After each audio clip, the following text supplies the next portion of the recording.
ఈరోజు ఆంధ్ర రాష్ట్రానికి పట్టిన పీడ, ఆంధ్ర రాష్ట్రానికి పట్టిన చీడ రెండు వెళ్ళిపోయినాయి.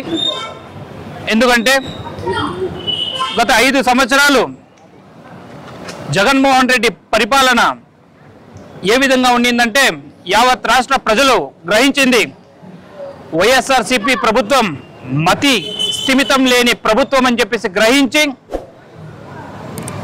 ఇంతకుముందు వాళ్లకు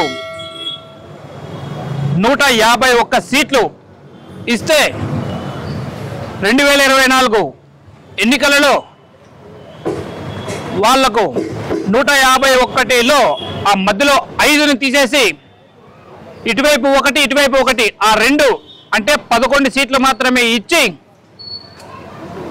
ఎన్డీఏ కూటమి భాగాన ఈరోజు ఆంధ్ర రాష్ట్రానికి గొప్ప వరంగా తెచ్చుకోవడం జరిగింది. ఇందుకు ప్రధాన కారణం జనసేన పార్టీ అధ్యక్షులు శ్రీ పవన్ కళ్యాణ్ గారు ప్రధానంగా ఉండడం.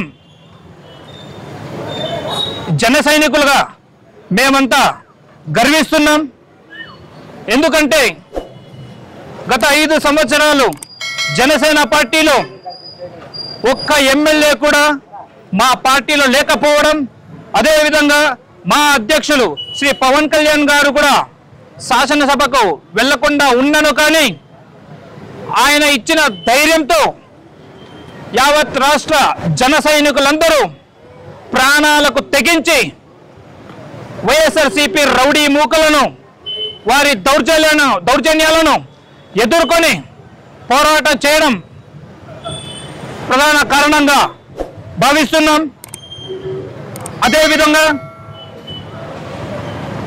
ఈ ఎన్నికల కోసం అని చెప్పేసి ఎన్డీఏ కూటమిలో భాగంగా చేరడానికి కూడా ఇటు తెలుగుదేశం పార్టీ, భారతీయ జనతా పార్టీని కలిపి ఏకం చేయడం, ఎన్డీఏ కూటమిగా మార్చడం, ఎన్నికలలో ఇంత ఘన విజయాన్ని సాధించుకోవడం ఈ రాష్ట్ర ప్రజలందరూ గర్వంగా భావిస్తున్నాం.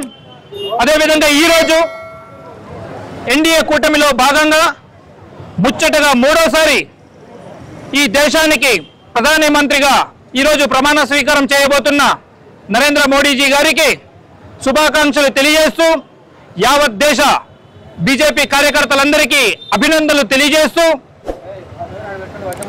కేబినెట్లో మా ఆంధ్ర రాష్ట్రానికి కూడా అటు తెలుగుదేశం పార్టీ, జనసేన పార్టీ ఎంపీలకు కూడా స్థానం కల్పించడం మా దేశం, మా రాష్ట్రం అభివృద్ధి అవుతుందని చెప్పేసి భావిస్తూ, ముందు ఆంధ్ర రాష్ట్రం కూడా అభివృద్ధి అవుతుందని చెప్పేసి ఆశిస్తూ సెలవు తీసుకుంటున్నాం. జై ఎన్డీఏ కూటమి, జై జనసేన.